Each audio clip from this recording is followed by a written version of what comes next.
Toute vérité dont s'est emparé le croyant séduit devrait développer en lui un antagonisme contre les esprits menteurs de Satan, au lieu de provoquer le désespoir ou la résistance à la vérité, ou un essai laborieux d'explication pour démontrer que les causes sont autres qu'elles ne sont vraiment.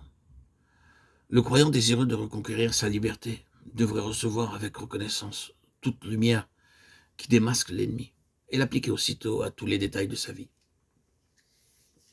Mais dans l'effort du combat, dans la confusion de cette période de dépossession, il arrive que la personne séduite et possédée prenne parti à son insu pour les mauvais esprits qui l'ont séduite et combattre contre sa délivrance. Sa volonté d'être délivrée peut être très réelle et cependant, quand la vérité lui est présentée, les mauvais esprits manifestent leur présence en éveillant chez elle des sentiments de révolte contre la vérité ou contre le messager de la vérité, malgré qu'elles souhaitent, qu'elles veuillent l'un et l'autre.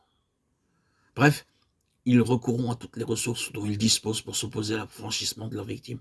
Ils verseront un déluge d'idées confuses dans sa pensée, des suggestions parfaitement en dehors de ses vrais désirs, et parfois provoqueront en elle une explosion de rage. Il semble alors que le corps soit meurtri par la douleur, que la colonne vertébrale et les nerfs soient soumis à une tension terrible, et que la tête aille éclater sous une pression intolérable. Or, rien de tout cela ne relève de cause physique quelconque. Celui qui travaille à la délivrance semble alors faire beaucoup plus de mal que de bien. Cependant, si la vérité est dite, si le soldat de la prière demeure ferme et ne se laisse pas émouvoir par l'orage extérieur, s'il résiste calmement par la prière aux mauvais esprits, qui sont les artisans de cette tempête, tôt ou tard, la victime parviendra à la liberté et conquérera un nouveau degré de délivrance qui l'acheminera vers la parfaite victoire. Parfois, la prière contre les mauvais esprits chez les autres doit être accompagnée d'un commandement mental aux esprits de Satan de sortir, ou bien le ou les démons seront chassés directement et à haute voix.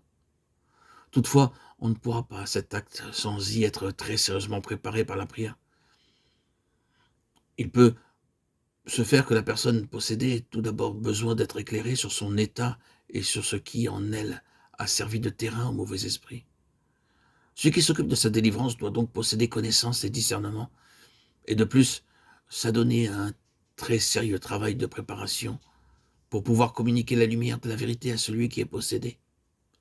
Le terrain, une fois découvert, doit être rejeté par la victime de façon catégorique et spéciale, sinon l'action de chasser le mauvais esprit peut échouer. On priera de façon précise pour que Dieu révèle sa volonté, pour qu'il indique par son esprit de quelle manière il faut procéder. On s'emparera de l'autorité de Christ pour la délivrance de la victime.